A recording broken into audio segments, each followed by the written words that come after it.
Hello, and welcome to this eSchool News webcast. My name is Andrew Barber, and I'm a senior contributing editor here at eSchool News. And I'll be acting as the moderator for today's presentation, which is sponsored by littleBits. And today we're going to be tackling the subject of how educators can boost student engagement with STEAM and littleBits. And I want to thank all of you today for joining us. I think we have a good crowd on hand. We even have people from all over the U.S., and I see we even have someone from as far away as Finland. So thank you, everybody, for taking the time to join us today. Now, before I introduce our speakers, let me just walk you through some features of this console that we're going to be using. Now, first, let me tell you that today's event will be recorded, so you don't have to worry about scribbling down notes or anything. We'll be sending you an email in a couple of days that will contain a link to the recorded event, and you'll also be able to download a PDF of the presentation from that same email. And second, please ask questions. Don't feel as if you have to wait until the end. If you have a question at any point during the presentation, just type it into the Q&A box on your console and hit the submit button. And I hope we'll have a few minutes at the end when our speakers can answer your questions. We also have, a chat function which can be launched via that blue group chat icon down at the bottom of your screen. And please use chat to talk among yourselves or to contact me or anyone else on the eSchool News team if you have a technical problem or any other concerns. But please don't use the chat to ask our panelists questions. They're simply not going to have time during their presentation to monitor the chat. So once again, if you have a question for them, just use the Q&A panel instead. And with that out of the way, let me formally introduce our speakers. George Valenzuela is a technology and engineering education instructional specialist in the Richmond Public Schools in Virginia. And in his role, George implements STEM leadership projects that connect K-12 classrooms to higher education and the workforce. And George has served as an educator for the past 13 years and holds both computer science and administrative credentials. And George is going to be passing off to Sergio Anaya, who is the supervisor of instructional innovation at Colonial School District in Montgomery County, Pennsylvania. Sergio started out as a social studies teacher, but now incorporates STEAM learning concepts across multiple disciplines. And representing littleBits today is Christine Leonard, Senior Education Manager at littleBits. And she has the privilege of watching students and educators alike increase their creative and technical confidence through the power of STEAM and invention. And when she's not in the office, she's helping her nieces and nephews with their contraptions. So welcome to all of you. It's a real pleasure to have you here today. Christine, why don't you get us started? Thank you so much, Andrew, and thank you so much to everybody who's joining us today. I'm really, really happy to be here. And I think we have a really exciting webinar for you guys. So a quick agenda of what I will be talking about before passing it on to our experts. I'm going to be going over the current situation of tech in education as well as STEAM. I will give a very, I promise, quick introduction to littleBits so it's clear how they work. I will then talk about why STEAM, why is it important, and why do we think it can boost student engagement. And from there, I'll give a couple tips about building your STEAM program from what we've heard from educators all over the country, what they've, their feedback that they've given us. And then I'll definitely pass it off to George and he can give you some brass tacks there. So the current situation.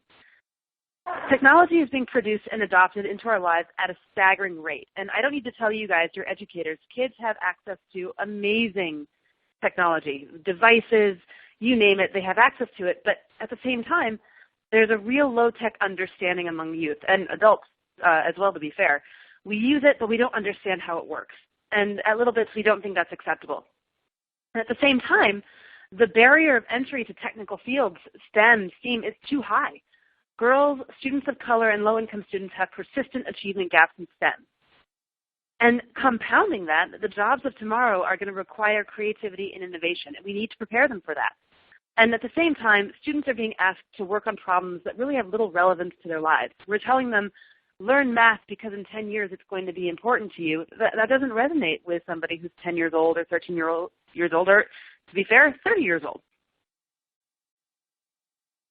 So our mission at littleBits is to empower everyone to create inventions, both large and small, with our platform of easy-to-use electronic building blocks. So we have an ever-growing library of over 60 bits, and these bits are pre-coded, hard-coded with a specific function, and they snap together with magnets. How they work. They're color-coded. Each bit has a different color that lets you know what its function is. The blue ones are your power. You always need power to start a circuit. The green ones are your outputs. These are the ones that do something. They light up, they move, they buzz, they count, just anything you can imagine. The pink ones are your inputs, and all that means is they change how the green ones behave. So for here example, we have a slide dimmer. You slide it up, you have more current. You slide it down, you have less current. It works just like the slide dimmer for your lights at home. And this is one way that kids and adults can start connecting the tech and hardware that they use every day and interact with every day with something that they get to play with and actually put their hands on. The orange ones are your wires and your logic. This is how you introduce more complexity into your circuits. And when you combine it with other materials, Legos, craft materials, cardboard, you name it, the possibilities for invention are limitless. Here we have a couple students who have invented a bubble flute using one of our fans. They can make bubbles that go really big and have a lot of fun doing it. We also have a growing ecosystem. littleBits does not live in a silo. It doesn't live by itself. We think it's really important to play nice with others, and so that you can use it to invent just about anything. When we talk about littleBits, we like to say that it has a low floor and a high ceiling. What do I mean by low floor? I mean that it's easy to get started. Anybody can snap their first circuit together and get going, no problem. You don't need any expertise to do that. But as your creative and technical confidence grows, the bits are there to grow with you, and you can create more and more complex inventions and circuits. That's why we say that it has a high ceiling. We can even get you up to the point where you're developing your own bits yourself. At the same time, littleBits has wide walls. It works across curriculum. It works in different subject areas. We've seen applications in science, humanities, art, and math, and I know that George and Sergio will talk about this later, but I am going to steal one of Sergio's examples because I think it's so awesome. In the social studies class, students were learning about the Disabilities Act, and they created inventions to help someone throughout their day. And so this is where you can insert it into any subject area that you can imagine. So why STEAM? I love this quote. This is from Lisa Long at the Marymount School of New York. She is the art and the STEAM teacher there.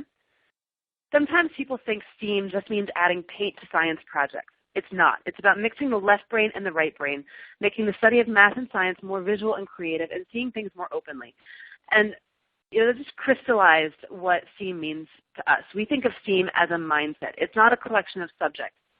STEAM takes STEM to the next level and allows students to connect their learning in these critical areas together with art practices, design principles, as well as standards, and provides a whole palette of learning at their disposal. So how does this boost student engagement? How does STEAM help students get more engaged in the learning that they're doing? STEAM can help instill a growth mindset in students. It's often said that you need a growth mindset in order to teach or learn STEM, that you are moving forward. You don't have a finite amount of intelligence. You don't have a finite amount of knowledge. You're always moving forward. But we believe that adopting the STEAM mindset will actually help instill this growth mindset. It's about making the connections. STEAM is about iteration. It's about learning how to fail and fail forward. It's inherently about growth. And when you have growth, you have engagement. We have here a couple examples of students who are actively working on their inventions and not even realizing that they're learning. On the left, students are learning about computational thinking without even realizing it. They're having fun. They're engaged. They're working hard. And on the right, same thing. Students are hard-working and focused with their inventions and creation, and they're moving forward. And in fact, this growth pattern, this journey, is actually baked into our content, into our lessons. When you first start out, you start with introducing the littleBits. You're getting to know it. How does it work? You go into what we call our invention cycle, which I'll talk about later. Then you go into what we call our guided challenges, how to make a car, how to make an art bot, how to do X, Y, and Z. This is how you learn to invent. And then you move on to what I like to call the invent to learn stage. You learn about open challenges. So we don't tell you what to do, but we give you a prompt. Invent something that helps someone else. Invent something that makes your life better. And then you can pose your own challenges. You are now inventing to solve something, inventing to learn something. This is how we've codified our littleBits invention cycle. You start off by creating, making something. Then you play with it. Does it work the way you expected? If not, remix it. Find something else for it. Make it better. Share it with your colleagues, with your fellow students, with your peers. Get feedback and incorporate that back into your invention and then create the cycle all over again. I wanted to give you some practical examples of what I mean by this. For example, this is our lesson on inventing a throwing arm. Students get to have fun putting it together, inventing to learn, and actually playing with it. But it doesn't start with the science behind it, but that is uncovered along the way. They learn about motion. They learn about the physics behind it. And like I said, it's always connected to play. It's always connected to the element of fun with the learning objectives behind it. On the right here, I have a tweet that's one of my favorites where students are racing their inventions, their inchworms in the library, and they don't even realize that they are learning, that they're problem solving, that they are engaging in design thinking at the same time. STEAM also connects students to real-world issues. We really believe that this is very important, that when students are charged with designing something that will help the world in some way, whether it's building safer playground equipment, creating devices for students with disabilities, or designing solar homes, they tend to be more invested in the process.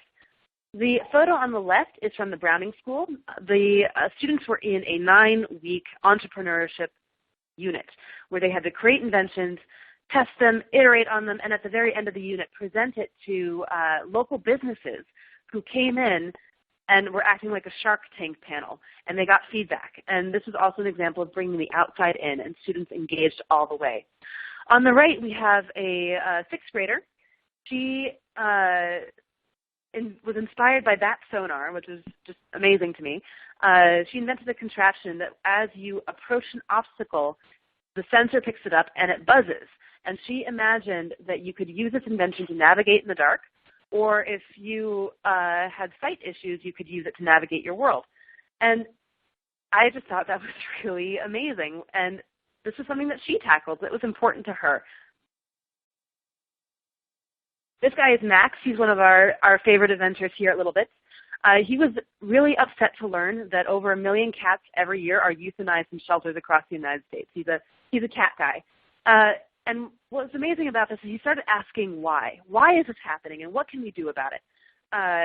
He learned that one of the main reasons a cat doesn't get adopted is because it's scared of humans and not friendly. It's not socialized. So he invented something to help solve this problem.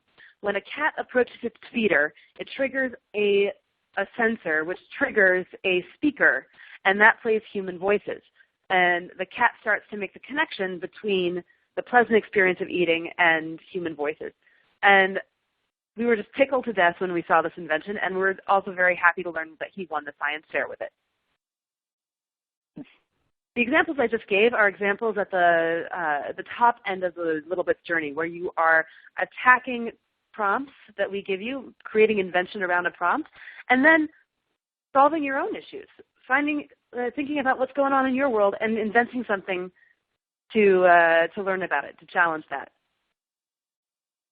These are just a couple of the open challenges that we have in some of our curriculum. We have Hack Your Classroom, invent something to make your classroom run better or differently, make it better. Invent for good, invent something that helps someone. The chain reaction contraption, invent a Rube Goldberg-like contraption. And Hack Your Habits. Measure something that's a habit with you every day, and then invent something to make your habits better. And here we have an example of what that would look like when the student is going through it. Here we have an example of our invention log. We think it's extremely important that for maker education, for educational technology, for STEAM to be successful, it needs to be rigorous. The invention log is a critical component for helping students reflect on their process and at the same time helping teachers assess students' progress in learning. And it also makes the connections to standards concrete. And with that, I'm going to go into a couple tips for building your STEAM program, and I know that Sergio and George later will get more into the nitty-gritty here. It's important to create a culture where STEAM can thrive, and that means finding your pollinators and empowering them. You have to have a culture of STEAM learning so that students get the full experience. So you need administrators willing to innovate and shake up the system, librarians willing to create magical maker spaces, and teachers willing to learn alongside with them. Connection to curriculum is really important. They're not, maker education and standards are not mutually exclusive, and you need both. You need the creativity of maker education and STEAM, and the rigor, depth, and equality of standards. And so all of our lessons connect to next generation science standards and the Common Core. And lastly, I will point out that we do have you need to ensure that teachers have support and training, giving them time to tinker, offer STEAM training, and empower them. And I will point out that we do have STEAM PD, which is an online course that allows teachers to get the confidence to really bring STEAM to life in their classrooms. And that's it from me. Thank you so much. All of the resources are available online, but I want to get you over to George right away, and we'll be answering questions at the end. Thank you so much, Christine. My name is George Valenzuela, and I will be discussing electronics that we use in our PBL, or project-based learning projects, and STEAM.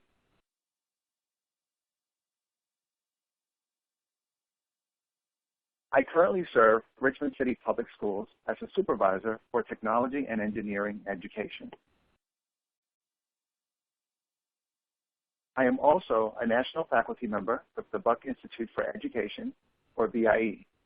BIE is a nonprofit organization based in Novato, California. And since 1999, BIE has worked exclusively on project-based learning, or PBL. And I get to travel all around the country and help grow teachers and their curriculum by helping them learn to use PBL as an instructional approach.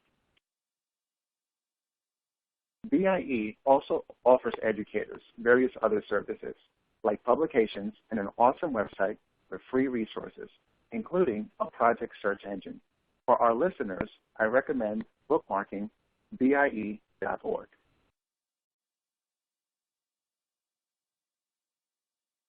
Before I discuss how we use littleBits in our programs, I will define technology education, provide a brief history of the discipline, and also provide an aerial view of why our discipline is in such high demand in both schools and the workforce throughout the U.S.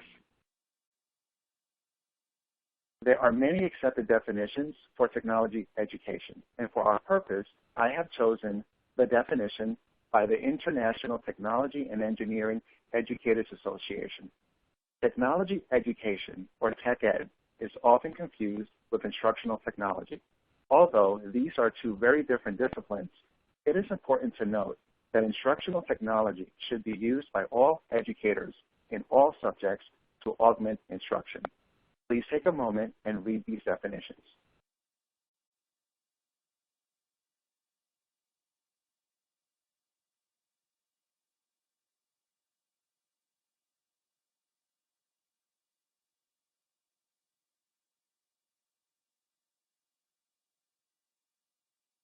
Knowing history is very important, and here's a great quote by Carl Sagan. You have to know the past to understand the present.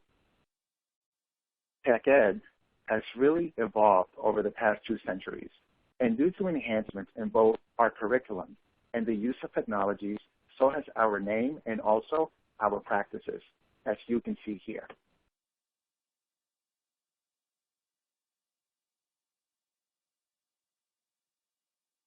Tech ed has a long and rich history, but for this webinar, I will only briefly discuss the relevant time periods leading up to today. The Manual Training School in St. Louis. the industrial arts era. And today, we are using the science framework, the next generation science standards, where students learn scientific principles, but through the practices of scientists and engineers. So now that we have reviewed the tech ed history, here's our main presentation. There's a crucial need to align our classrooms with the academic and social needs of students, but also with the needs of the workforce. And here's why. According to the U.S. Department of Labor Bureau of Labor Statistics, these are the top 6 states for STEM jobs. I live in Virginia, and as you can see, we are number 3. You can also look up how your state fares on csg.org. STEM jobs fall within these specialty areas, and multiple occupations are associated with each of them.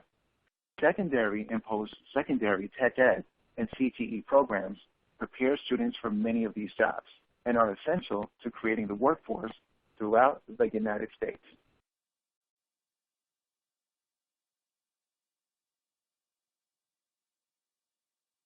According to the U.S. Department of Education, these are the vital STEM fields, and many of them or topics within them fall within either tech ed or CTE specialty program areas at the secondary and post-secondary levels. It is important to note that understanding electronics and computer science are vital to many of these jobs.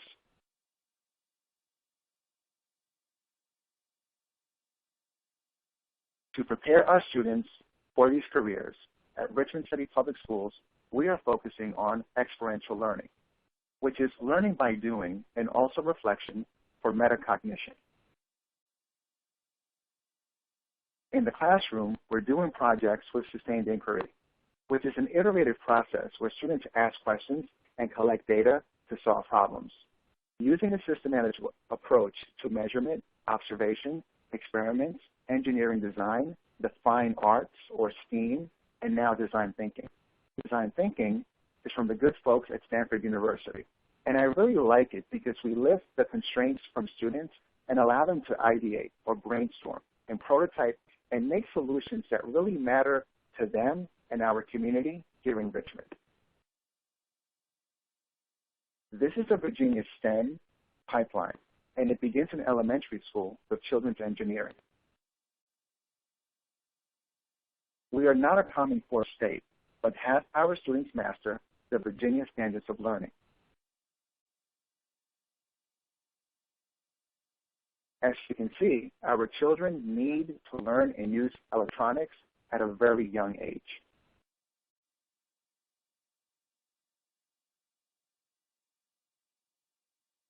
Even in middle and high school, they must build models or systems that are controlled by electronics.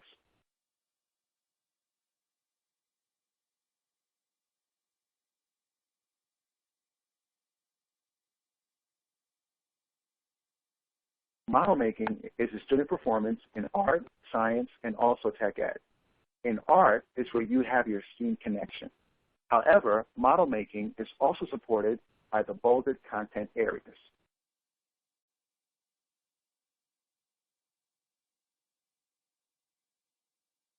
Which ties in nicely into the littleBits motto, make something that does something. In order to assist our educators with this transition, we teach them electronics in terms of building blocks. And we tell them that the concrete block was manufactured in 1868, which enabled us to create structures like buildings, walls, and even underground. Around 1949, LEGO introduced the automatic binding brick, a replica of the concrete block, which enabled us to work like engineers, like hobbyists, and children at home and at school. Around the same time, the Shopee team introduced the transistor, which enabled digital building blocks and truly changed the game by becoming the fundamental building block of modern electronic devices. Which leads us to circuits. And, of course, littleBits. We started explaining this to school administrators.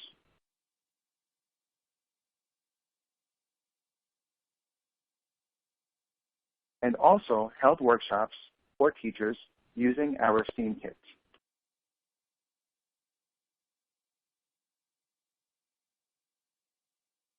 As you can see here.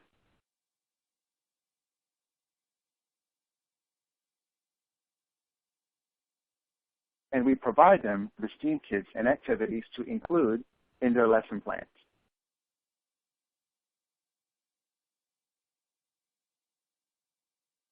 littleBits are correlated to the Common Core State Standards and the Next Gen Standards, but we crosswalk them with the Virginia Standards of Learning, or SOLs. In English Language Arts, Mathematics and Computer Science, of course, Science, and History and Social Science. That makes it very easy for our teachers to teach it to our children and still align to standards, so that they're not just tinkering. As you can see here. By adding littleBits and other relevant skills to our students' toolbox, we have created an awareness in them of how the world around them works and also what key skills they will need to further develop for the world of work. So as our students at RPS learn these new technologies and skills that I just described, our projects really grew, and we showcase them on our social media. As a result, I've been invited to showcase student projects for our governor, Mr. Terry McAuliffe, at a Chamber of Commerce event in Richmond. Also, for the former Secretary of Education, Mrs. Ann Holton, and wife of Tim Kaine, and also for the policymakers at the General Assembly. And if that's not enough, we won the Fab Lab grant from Northrop Grumman for $100,000 for a brand new STEM lab. Only 5 school divisions out of 200 in the entire country won this award. One of our tech ed teachers, Mrs. Dana Newcomer, wrote and submitted this grant. This summer, we also applied for VEX robot grants and have received 5 grants through the Northrop Grumman Foundation. And I have been invited to speak and do PD at various venues like universities, for my school division, for Buck Institute for Education, the Virginia STEM Learning Network, the ACTE, the NCPN, the ITEEA, and also littleBits. And I am very grateful for all this work. So at RPS, we will continue to focus on experiential learning and also PBL, but with equity, which means to provide our students with the scaffolds or supports that they truly need and allocating our resources where they truly belong. And also with global citizenship. Take a moment to read this definition of global citizenship by a 6th grader.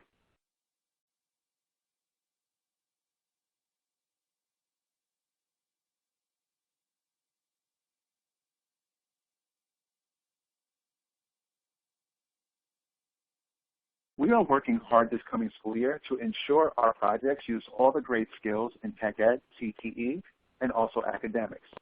We're also having our students solve real-world problems for both the workplace and also our community.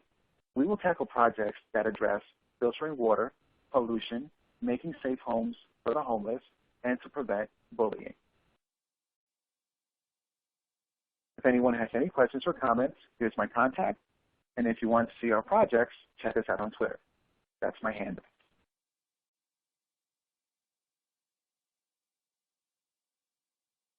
Thank you for having me, and I will hand it off to Sergio Anaya. Thank you, George. I can't wait to touch base with you. Hello, my name is Sergio Anaya. I'm the Curriculum Supervisor of Innovation and Learning for the Colonial School District, a suburban school district in southeastern Pennsylvania. Today, I'm going to talk about our STEAM program and our STEAM plan for the full district. Our plan focuses on two end goals, similar to what Christine talked about earlier.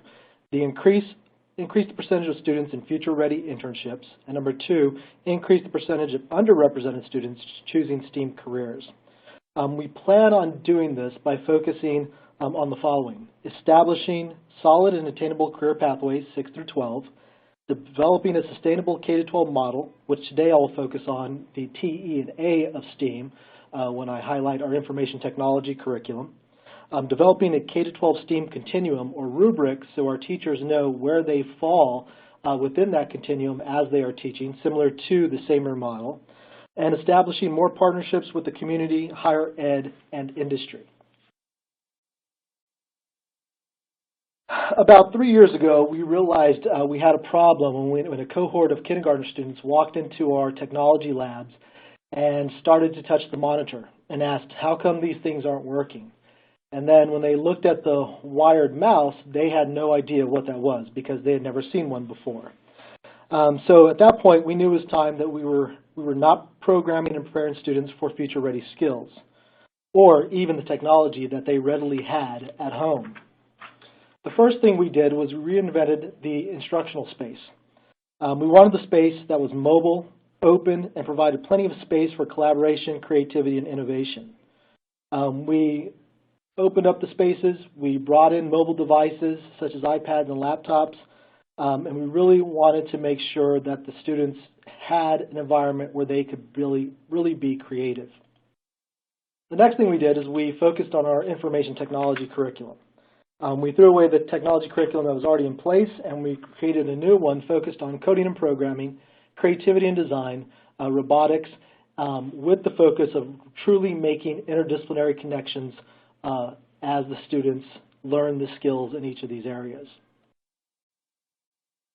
So from that, our information technology curriculum was born. Earlier, you heard Christine talk about that ecosystem, that littleBits ecosystem. And to be quite honest, without littleBits, we probably wouldn't be as successful as we are right now because of the fact that littleBits really do have a low floor and a high ceiling, and really made it easy for my teachers and the students to create, design, and develop because they were successful right out of the box. This also helped me to build support amongst my board, other administrators, and other teacher leaders to show that our students really could create and design complex tools and prototypes by using littleBits and the number of the other resources that you see here. We'll talk a little bit about that ecosystem as I go through our creativity and designing unit specifically.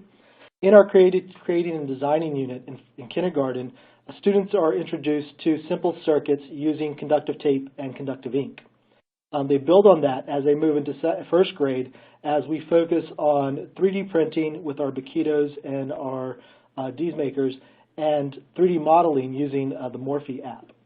In second grade, we introduce students to the Makey by having them solve real school problems. And in third grade, we introduce them to littleBits where they are also solving problems from the classroom, which I'll talk about here in a second. So in our third grade class, in our creativity and designing unit, students are introduced to littleBits via challenge cards and their engineering design journals, similar to the design journal that Christine spoke about earlier. The assessment for this unit is a series of scaffolded performance tasks that ask students to solve real school problems. One asks students to develop a device that will make a piece of playground equipment safer. Another asks students to develop a device that will alert the teacher of a question without disturbing the class. And the last one asks students to become experts and teach their teacher how littleBits would really integrate into what was taking place in their classroom. And the whole idea of the skill set that we're developing here is to make sure that our students are able to apply it in an interdisciplinary way. Can our students take the skills and the tools that they learn about in our information technology curriculum and apply them to their language arts classroom, and apply them to their social studies classroom, and apply them to their math classroom? An example of that, which Christine spoke about earlier, is in our 5th grade social studies class on inventors and inventions. I'll play a quick video for you. Turn on.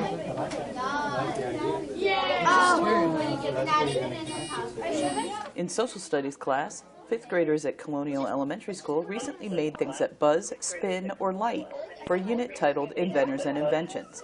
After learning about Thomas Edison and his creative process, teams of students brainstormed ideas and worked with simple circuits to build inventions that could help someone with a disability. It's 2% inspiration, 98% perspiration, because if when you're an inventor, you need to take an analysis of the world, and you need that little bit of inspiration knowing that something's not there, and then you need to invent it. Using small electrical components, the 5th graders created interactive prototypes. The kits included power modules, switches, connectors, and outputs like lights, sirens, or fans, as well as wires and circuit boards that allow students to control functions on a computer using materials like tinfoil, conductive clay, and even bananas. The project also ties in concepts from an earlier social studies unit on civil rights.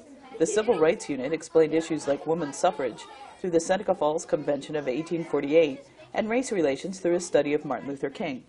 To better understand the issues that led to the Americans with Disabilities Act, the children explored the school looking for adaptations that were made to make Colonial Elementary more accessible for people who have physical challenges.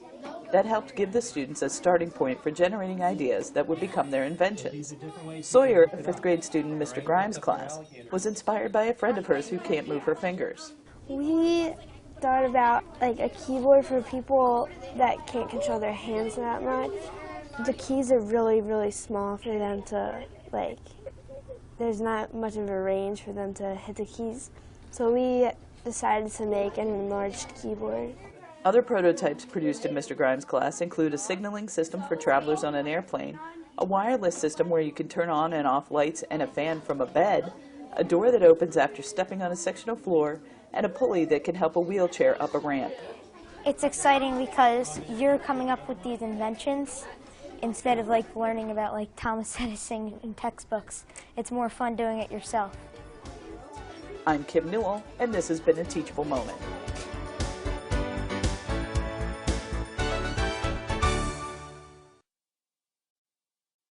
Adding to our ecosystem here at Colonial and building off of our coding and programming unit, we started to introduce a number of robots. In kindergarten and 1st grade, we were introducing the Ozobot, which has a similar programming style to Morse code, with students creating and programming their robots via color-coded dashes. In 2nd grade, we introduced the students to Dot and Dash, and in 3rd grade, Sphero. Both of these robots have a drag-and-drop programming language similar to what we're using with Scratch. And then this helps to prepare kids as they move into 4th and 8th grade and working with our EV3 Lego robots, and in 9th through 12th grade working with our VEX program. Now, I'm very excited about the new littleBits STEAM kit because of the fact that it actually has some type of programmable robot that the kids can create. So we're really interested in looking at how we can incorporate that into our own district as well.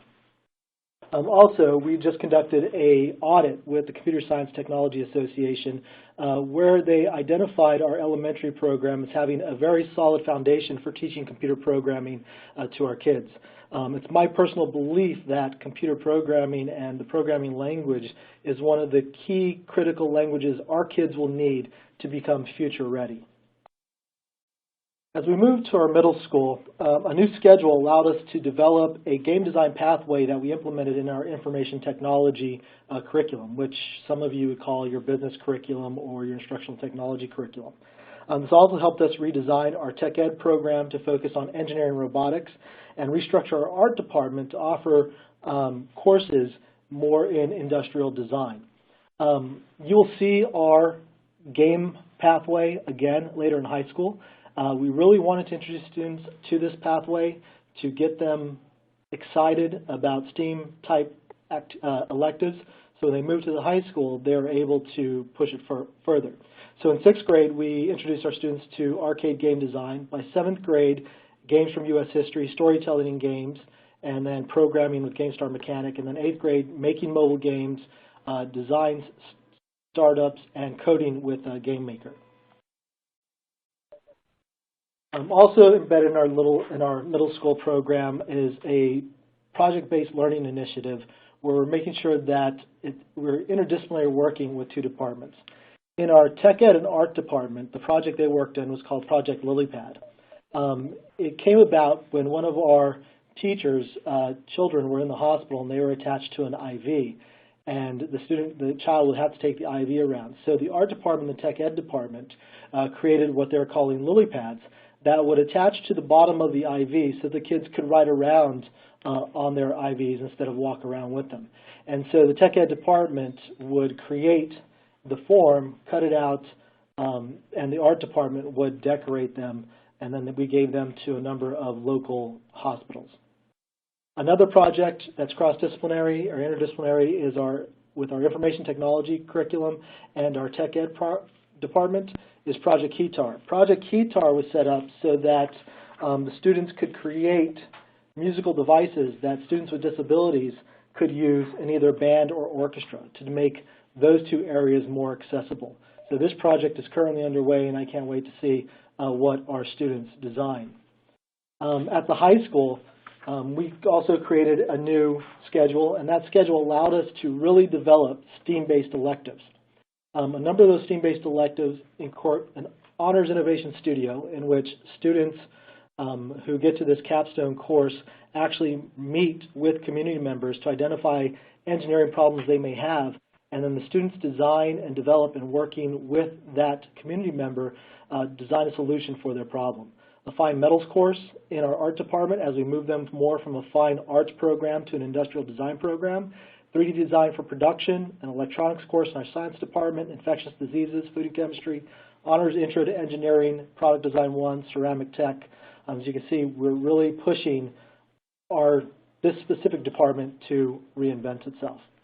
About 4 years ago, we did merge the art department, the tech ed department, the business department, the computer science department into one department, which we call EDI, Entrepreneurship, Design, and Innovation.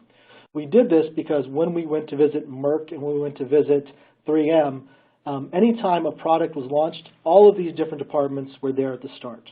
It wasn't just the engineers working on something in a silo. We wanted to break down these silos, and so we started that with this specific department. So our EDI department incorporates all those different areas, and their goals are to prepare for the game design pathway, revise and restructure our video production curriculum, review and revise our industrial design curriculum, and really establish career pathways, continue to work with some of our local and community partners such as NextFab, LaSalle, and Drexel, and really work with our STEAM and our Open Minds competition at the high school, which I will speak about in a few seconds. So the Game Design Academy, or the Game Design Pathway, comes back into play at the high school level. This pathway, the reason we like it so much is a number of the courses are cross-discipline. So therefore, teachers from social studies, teachers from language arts, teachers from business, teachers from the art, tech, ed, computer science, they can all come together as a team to really be that interdisciplinary unit to really push this. And it really helps to build the skills that our kids will need to be successful as they move into post-secondary and higher ed. I'll skip that. Our Open Minds competition is a competition that we designed with LaSalle University. The Open Minds competition focuses on students developing a project or a prototype that would help to solve one of the Sustainable Development Goals from the United Nations. There's 14 Sustainable Development Goals. And the students work in small teams. It's all volunteer-based, and we have about 28 kids currently involved in this program. We have administrator and teacher mentors and mentors from LaSalle University helping the students. And the students go through this process of building and identifying a solution to the problem that's pushed forth. And at the very end, during a Shark Tank type environment, the students pitch their solutions to a panel of judges, and the judges will actually either give money to help support pushing that project forward. So similar to the whole Shark Tank idea, but more as the Open Minds competition. We really want to continue to work with LaSalle and Drexel and build our partnerships with higher education. This will allow for better articulation between our programs and higher ed, but it will also allow for more professional development opportunities for our teachers. With that, I'm going to pass it on to Andrew. Thank you very much. Well, thank you so much, Sergio. I really appreciate it. And thank you also to George for really very interesting discussion about how you introduced littleBits into your various school districts. We have just under 15 minutes left to address some of the questions that are coming in from the audience. So why don't we launch right in? And I'll probably talk, maybe I'll address one to you, Sergio, first, and George, you can follow in right after that. Sergio, can you talk a minute about student achievement and what impact does all of this have on the students? Have you been able to sort of track it and measure it? So we're in the process, as we developed those two end goals that I spoke about in our first slide, we're starting to develop the metrics and keep the metrics for tracking the success of these programs. We really want to focus on the percentage of underachieving students going into STEAM careers, which is trackable and which we can identify metrics to show where we're being successful, and also increase the percentage of students in STEAM-based internships. Both of those are trackable via data. We're just in the beginning stages of collecting that data, but we plan on using those data sets to show how successful these programs are. And George, what about you? How are you planning to track achievement gains and similar metrics? Well, our state has taken away high-stakes assessment in elementary for science and for social science, and so we've been tasked with creating alternative or authentic assessment or performance-based assessment. So we're actually in the process of making those now. And we're really hitting home on the electronics, of course, of the tech skills, but also on those 21st century skills. And what we're trying to do is get more enrollment, just like Mr. Naya said, into our tech ed and engineering and trades program specialty areas, which are in the high schools. All of what we just saw is exploratory and preparatory for specialty areas that help to create the workforce. And so we're really looking to see more engagement in those programs. We're in the initial stages of that, but that's where we are. It's very similar to what Mr. Naya said. But that's how you know it's working. I'm sorry. Sorry, Christine, do you want to say something? Yeah, sorry, George, I didn't mean to cut you off. We've been seeing some studies come out because people want to know, is this actually working? And one study that we saw tested teaching an electronics course with quote-unquote traditional methods and one with introducing more maker, hands-on, project-based learning methods. And the result was that the students had the same, they all passed the test.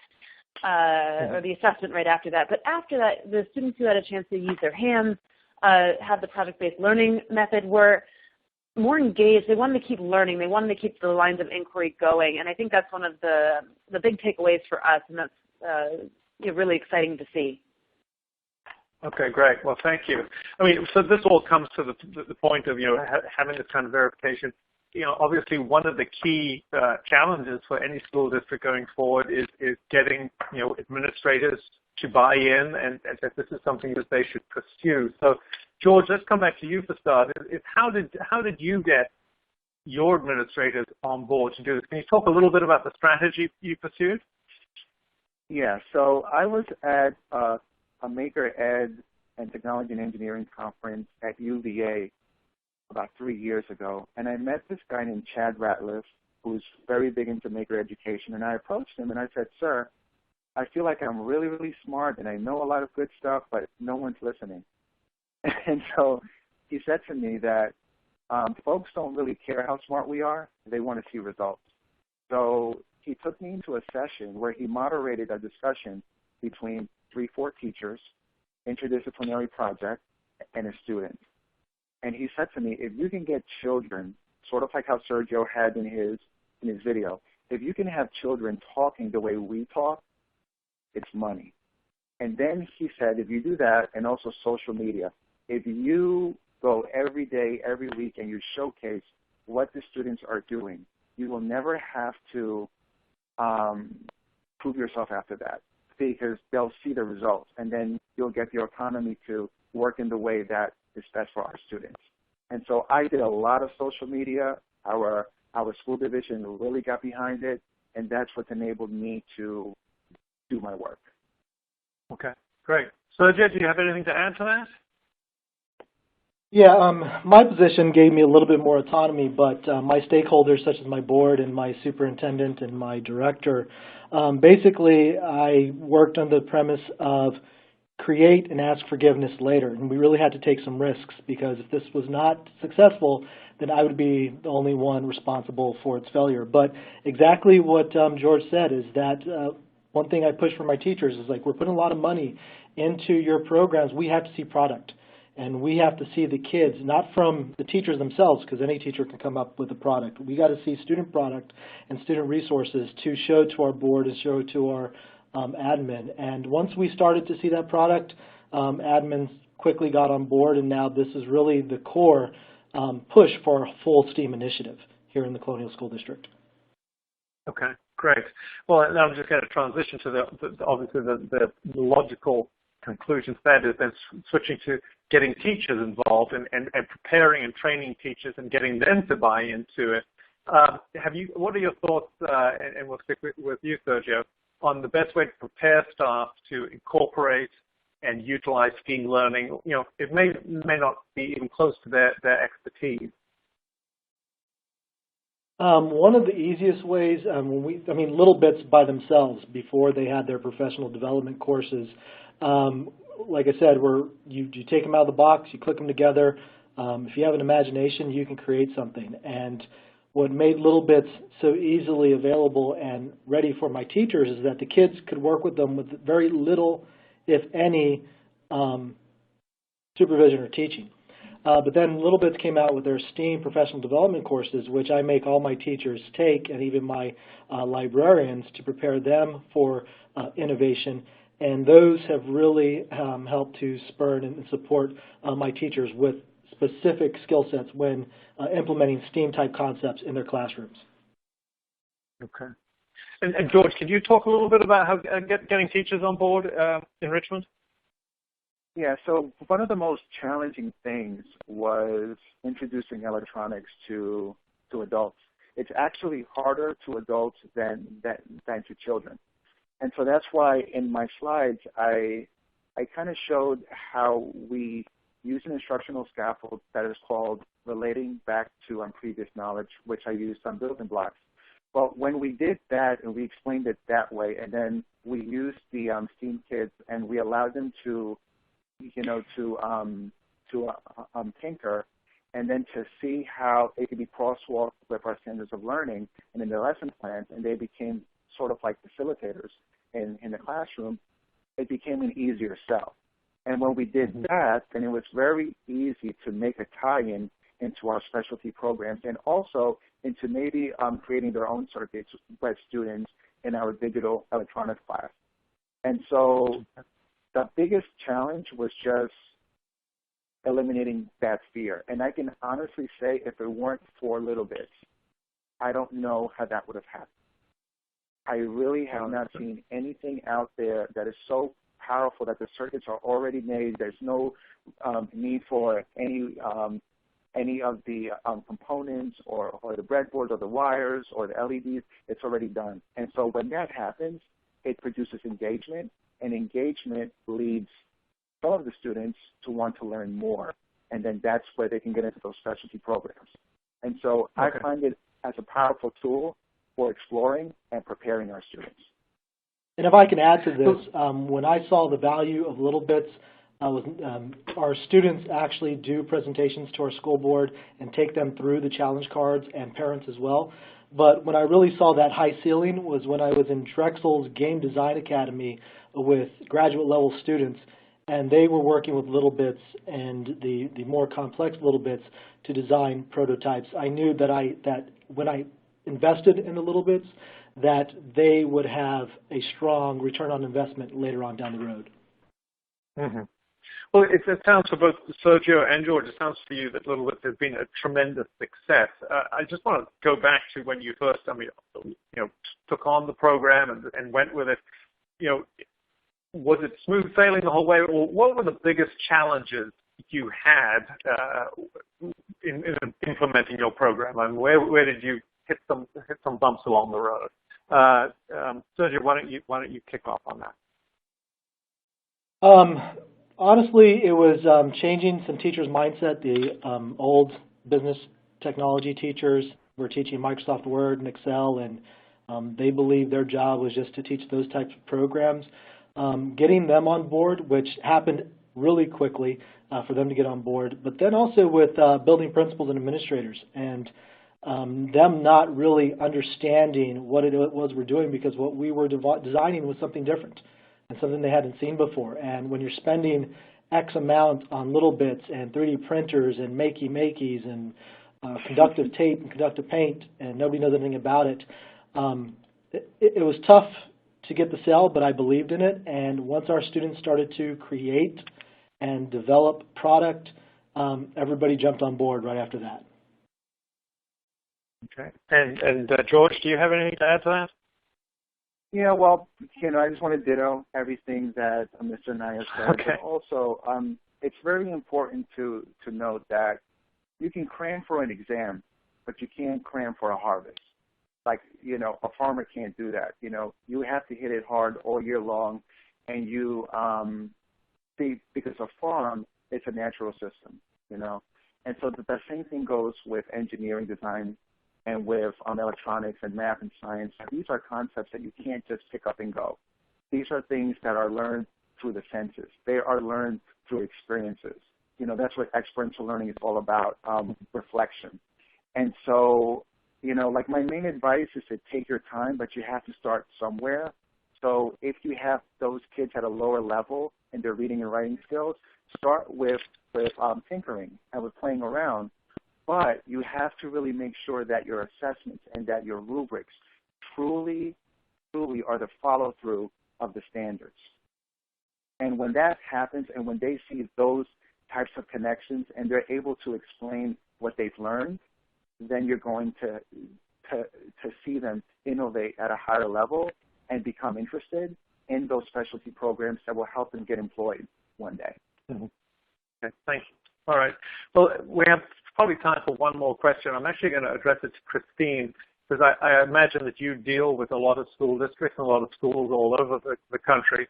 So we have a question from someone who says that they work in a very rural setting, and their issue is funding to purchase these types of programs, and want to know how can schools afford these tools and what grants are available. As you've gone around the country, Christine, can you provide some advice on how schools are tackling this issue of funding and where they can go for help? Sure.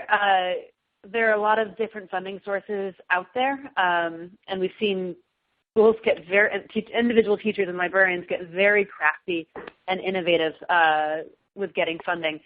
One of the most obvious ones is Donors Choose. We see a lot of people go through Donors Choose to fund on a smaller scale. We've also seen people go to even local unions, Rotary clubs and whatnot to get funding. And George mentioned a couple of places that he got grants for. We are coming out with a funding guide pretty soon that we'll be offering to everybody for free, and it's some tips about writing grants and other ways that you can get some funding to start. But I wouldn't say that you don't have to start with the most expensive tool to get the STEAM mindset going. And Sergio and George can probably speak to that. But when you're talking about Maker Ed, you could start with some pretty upcycled materials as well. So that's one way to get the proof of concept, and then make the case to get more funding from your district. George or Sergio, feel free to jump in there. Oh, yeah, we actually have, sorry, George, we actually have hit our hour mark, and I imagine some of our attendees have places to go. What I would like to do is possibly, I mean, you have the contact, all our attendees have the contact information up there. If you have questions about following up on how to get grants or questions for Sergio and George about this, please follow up through those contacts, and hopefully we'll get you some answers. In fact, there were a bunch of questions that we did not have time to get to today. And if anyone did ask a question that we didn't get an answer for, someone from the littleBits team will follow up with you and get you an answer for that question. But I'm afraid, yes, we are out of time today. So I just need to wrap up and thank George and Sergio and Christine for really a fascinating presentation. And on behalf of eSchool News, I'd like to thank littleBits for its support. And one final reminder before we all go, we will be sending out an email to everyone that will have a link to the recording, and you'll also be able to download a PDF of the presentation slides from that same email. So thank you so much for joining, and this concludes today's webcast. Goodbye.